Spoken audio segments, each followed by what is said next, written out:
I've spent the last 10 hours in the new Outer Worlds 2, and I'm here to tell you something surprising. This game is less about making choices and more about living with a profound, permanent imperfection. For years, RPGs have spoiled us. We can reset our skills, undo a bad perk choice, and generally shape our digital hero into this ideal master of everything. The Outer Worlds 2 does not want you to do that. It wants you to feel the anxiety of commitment. And in doing so, it forces you to become a fully realized, flawed character. My review today isn't about the graphics of Outer Worlds 2 or the gunplay, even though it is fascinating, but I want to talk a little bit more about a deeper spectrum on this AAA RPG. It's more about the emotional and intellectual experience of this game. It's about how the core systems, from its permanent skills to its hilarious yet political satire, make you feel the genuine weight of your character's existence. I'm going to break this down into 3 core concepts during my last 10 hours of playing this game. Starting off with number 1, we have the Ludonarrative contract. How this game punishes your habits, makes your character flaws permanent. This is a beautiful narrative a game tries to tell through the player's actions. Now, to understand what Ludonarrative is, it's basically when these two elements work together harmoniously, it creates this harmony or consistency, where the gameplay actions reinforce the story's themes and context. Conversely, though, Ludonarrative dissonance is a critical term for a conflict where the gameplay and story tell different yet clashing stories, such as a character preaching pacifism while the gameplay requires constant violence at all times. The second concept I want to talk about is the political pressure, how the game uses satire and impossible moral choices to make you feel this systemic dread of the setting. Throughout your own playthrough, you will start to feel the weight of these choices very quickly, from the time being in the tutorial with some decisions that can overall backfire on you, and even the entirety of Paradise Island, the first zone that you play in, is brewing with all types of choices a player can make that overall holds weight on you, especially as you continue to go down the rabbit hole of what's wrong with the world. It's a political value that you or may not vibe with. The protectorate use of power, persuasion, or influence to affect the decisions, actions, or policies of the different governments, organizations, or just individuals, like the Anti-Choice and the Earth Directorate, in which this can include formal actions of lobbying, using media to influence public opinion, or just informal tactics such as intimidation and threats. These are things that I noticed just spending a lot of time, most of my 10 hours inside of Paradise Island. Granted, it is a large zone, plenty of side quests, plenty of main missions, but there's a lot more going on that the overall dev team, Obsidian Entertainment, is trying to tell us just alone with Paradise Island. It pretty much sets the stage of what's to come later. And as time goes on, you will understand that this political pressure that the game is putting onto you as a player, it is satire, but there's so much that's underneath. Third concept I want to talk about is the New Vegas effect. For some of you who may not know, yes, Obsidian Entertainment is the same development team that actually brought Fallout New Vegas. The feeling of profound consequence delivered by its reactive companions and the interconnected world design. Keep in mind, this is the simple thing that has set Fallout New Vegas apart from things of like Fallout 3 and Fallout 4, 2, 1. Like, it is the most, anytime somebody talks about their best Fallout game, if you ask anybody, ask your friends, 9 times out of 10 they will always say Fallout New Vegas. This game was flawed, but what made people enjoy their time was the entire campaigns or the quest system. Everyone reacts to what you do in the world, and sometimes you'll forget about something, and here comes this NPC reminding you of your success or failure. So let's start with the fundamental anxiety of commitment, the no respec law. So as you boot up the game, the first moment the game asserts its philosophy is right at the start. You're presented with a daunting, almost overwhelming list of skills, and immediately I felt this profound pressure of finality. The director of The Outer Worlds 2, Brandon Adler, essentially confirmed this design intent when he said, "I wouldn't let you respec your story." Now, let's talk a little bit more about that. So, going overall, let's break it down. My character from the jump was meant to be this gunslinging, jack of all trades warrior. I chose the renegade perk. But when I got to the first skill check, that's at the very beginning of the game, it was a malfunctioning door on our spaceship. The game immediately reminded me very quickly of my limitations. I didn't have the strength or the engineering needed to open this door, so I needed to find another route around. This isn't the first time I've ran into a situation like this. There was an elevator that was out in Paradise Island that I didn't have engineering of level 3, so I had to basically jump and climb my way up the mountain just to be able to interact with the side quest that was on top of that mountain. But if somebody would have had engineering leveled up, that would have been just boom, quick and easy for you. Keep in mind, that door in that spaceship was not just a physical barrier to the player, it was the game demonstrating that content is now gated, not by a lack of exploration, but by the incompleteness of my character. I felt a genuine sense of FOMO, which is exactly what the developers wanted, and god damn it, I'm convinced that's what they wanted. That frustration is the fuel for replayability and character definition. You will feel this throughout your journey as you get into more situations that will call for some high levels of skills, and if you spread yourself too thin in different areas, you just might end up having a built character, and the game will know your limitations very quickly. And speaking about limitations, we have to talk about the other thing that is hindering you as a player, and it's weaponizing player habits. The system goes much deeper than just your starting stats. The entire game watches you. If any of you remember a game called Dishonored, where the game plays attention to how your actions are, and it would definitely dictate how your ending is. And there's other games that are very like that. But picture this, right? Have you ever crouched a lot in a game? Have you ever reloaded before you actually ran out of bullets? I'm one of those people, right? This game turns your accidental habits of a player as a gamer into permanent satire character traits. And this right here goes back to my first core concept I brought up earlier in this video, the Ludonarrative contract. Keep in mind, 2 instances of my time in Paradise Island. First thing happened, a bad niece flaw appeared on my screen. I rejected it, but why? Because I was crouching too much. The game noticed that this was a bad habit of mine and offered me a deal. It's like making a deal with the devil. You can move faster while crouching, but guess what? Your knees will make a popping sound as if you're old. Makes a crazy sound that alerts any enemy in a 10-meter radius. But the positive reward is great, but the penalty, it overall creates this incredible tension and panic during every fight, forcing me to stop being so sneaky all the time and just start blasting like my character is supposed to. The next flaw that I noticed was the easily distracted flaw, which is a slap in the face who want to be, to me, especially for who wants to be that jack of all trades. It gives you an extra skill per level, but it forces you to spend it on your lowest non-zero skills. The game is literally saying, hey, you want to be good at everything? Fine. But you will never be a master of any single thing.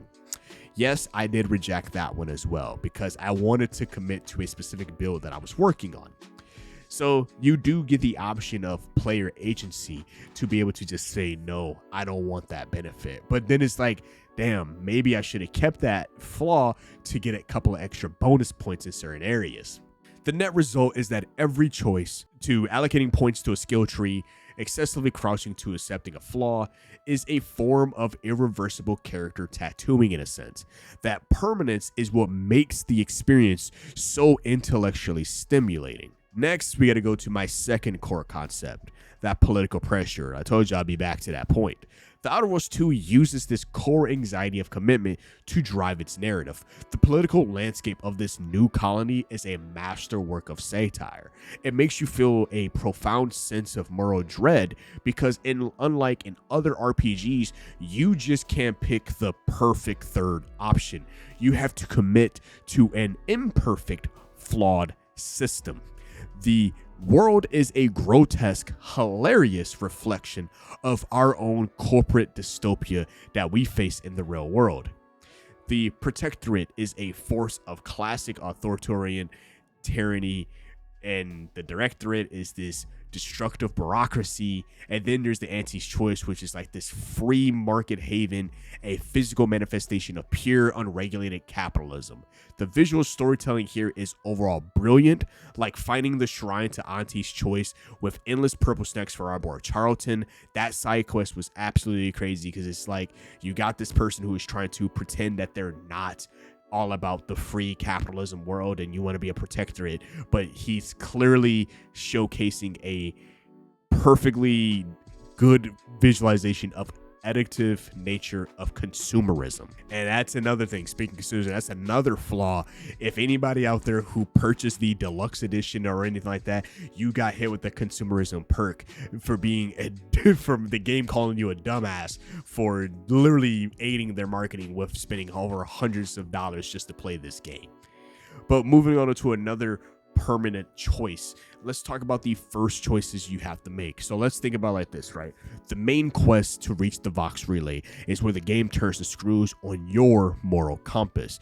You right here are forced to choose your path through one of two people. There's Officer Kaur, the war-crazed manic who advocates for sending soldiers to die in pointless battles, but using disgusting generic ChatGPT templates for soldier death notices. Yes, I read she had an entire like little note thing in her office, just having this template of ChatGPT, like AI wrote it, just for any soldier who dies. She don't have to really do much work. She just send it out by name, rank, and file.